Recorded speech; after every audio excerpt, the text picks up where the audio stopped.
Good afternoon, Crystal from the Rain Dance Ranch. So nothing has gotten done on my Yucca culture project. As you can see, I've got all of my materials collected, and I've been working on tumbleweeds and working at a job, and today I had a little time to set up my slow drip watering system. And what I've done is I just did 2 other bottles because I practiced this the other day just to see how long it would take for them to drip. And it takes, I don't know, half an hour, 45 minutes. I didn't actually time it, but I'm just guessing. And then I had only had 2 bottles with holes in them. And so these other 3 bottles, I put holes in them, so I'm letting them drip. And so this area got dripped right here, and I just used a little knife, poked a hole in the bottom, and they start coming out. So now that's only going to be 5 gallons, and I'm not sure how old this tree is, but it's an apple tree, and I'm pretty sure it's not that old. And I'm just thinking that I'm going to be giving it at least 10 gallons a week, plus maybe an extra 4 gallons of my sink water that I do use biodegradable, garden safe, environmentally safe soap. So it will be getting close to 15 gallons a week, and from what I understand, that should be good.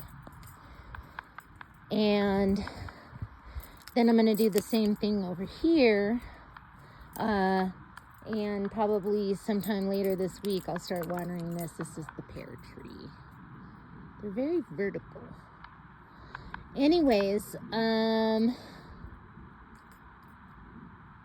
so that is my watering plan, and it will help me to conserve water because I don't have a rainwater collection system or a very big cistern, and you know, it's some effort.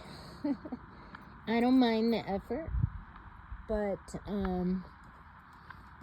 there you go. That's a good way to slow drip your trees. Now again, if you've got like 25 trees, probably buying some of those slow drip apparatus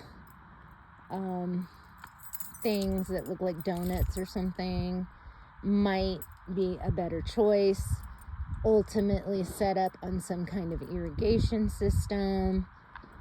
But I've only got these 2 fruit trees, and I'm just not ready to invest in any kind of major irrigation system. I mean, it's always going to be a work in progress, and I want to try to do it with earthworks, where over here maybe I'll have like a trench going down somewhere, I don't know where, and maybe I'll even meander it to slow it down, and and so then when my water guy comes, I can have him dump some water in there.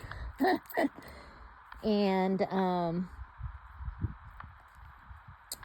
so yeah, I'm kind of excited about this. This is cheap, easy, free, basically free. I mean, I've been buying drinking water, and I've just been saving the bottles since I got here.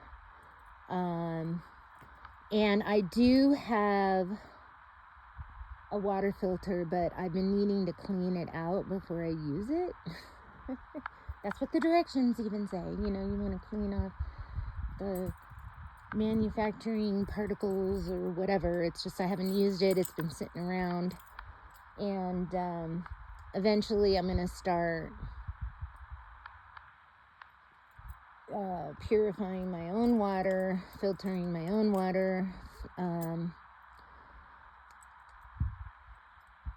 because I have noticed that drinking the well water, that is the untreated well water, not that I drink it, but just washing my dishes with it and touching it, I think that it's affecting my digestion somehow, and maybe not in a positive way. I'm not really sure.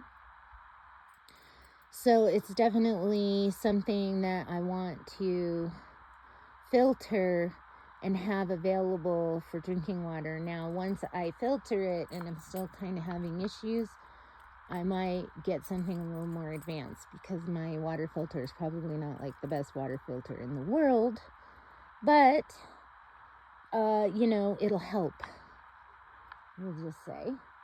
And I just want to be able to cover all my bases. And so I'm super excited. Let's take a look at the garden. So here we have sunflowers with their first set of true leaves coming on. Actually, yeah, that's the first set of true leaves. All the sunflowers are just starting to get their first set of true leaves. They've been in about a month. I'd have to go back into my records and look to see what the actual date was. A really early planting for sunflowers in zone 6-7, right? So we get snow, and the other night all my water froze in my I have water that I keep outside in those containers to water all this with right now. These Austrian snow peas, I'm buying a bunch more of these, because these are a good cover crop, and some of them I can let grow and get some bees, I guess. So we'll see if I like those. This bed here has done a little better. I did different soil in each bed, which I talked about in another video, and I'll probably talk about later. And that right there is a collection of larger pieces of charcoal that I'm going to crush down. I've kind of been pulling them. Any big chunks of charcoal that are on the top of the bed, I'm kind of pulling them out because I want to crush them up a little more. You can kind of see, maybe right there, I've got some smallish pieces somewhere. And I did lose some of my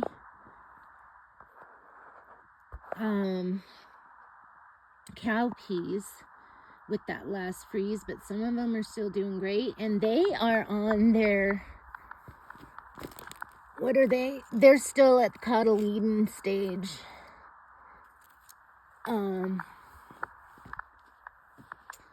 But yeah, I'm really stoked about these Austrian peas, and they are way beyond cotyledon stage. They are just jamming.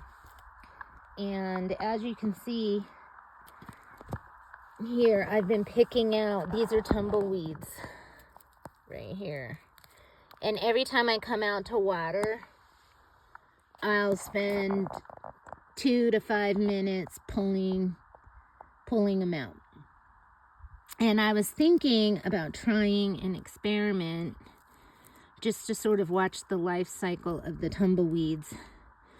And this is what the root looks like. And they've been popping up for they were popping up in here over a month ago. I mean, I don't know the exact date that they started popping up, but we are coming up on the 1st of May in a few days. I believe it's April 28th. So in March, the tumbleweed seeds start germinating, and I'm kind of happy that they are a little bit on the slow growth side here in this spring season. I'm assuming that they will probably be taking off probably by mid-May. But I think they're kind of slow growers, so I got a lot of time to pull them. And I have a bunch out in my natural areas, and I'm probably going to do some experimentation And I'm going to get a hula hoe while they're small. I've used a hula hoe a lot, and pretty much the only time I will ever use a hula hoe is for small emerging weeds. But I was thinking about allowing an area of them to grow, and I was thinking possibly like right here, and just see what they do. So I can follow the life cycle of the tumbleweed. And there is a chance that they are creating root exudates that will benefit my garden somehow. I don't know. It's not something you want to plant with that in mind. But since I have them, and the other thing I wanted to do was grow some cowpeas over the area, some of the areas where the tumbleweeds are growing like this. See, there's a patch of them. And see if the cowpeas sort of drown them out. Because tumbleweeds don't really grow all that well in natural areas that have been left alone. The reason that the tumbleweeds took over this yard is because the people who lived here kept it, they just pulled everything. And they kept the ground bare, and they pulled a lot of the natural vegetation. And I've seen it other places as well. Anywhere where people are coming in thinking they're going to be all civilized, removing the natural vegetation, they end up with tumbleweed. And, you know, they have a charm. If you're in Arizona, there's something a little charming about tumbleweeds. But you really don't want them. But, you know, I'm trying to find some positives in the whole tumbleweed issue. See here, these are my beets. I keep them covered 24/7 for now. So this is another part of my experiment, is to see how long I could use this without frying my plants too. But it's been getting pretty cold at night. And my understanding is beets are warm weather crops, so these are my early beets. And I'm looking forward to doing another planting of more cowpeas and probably some more beets.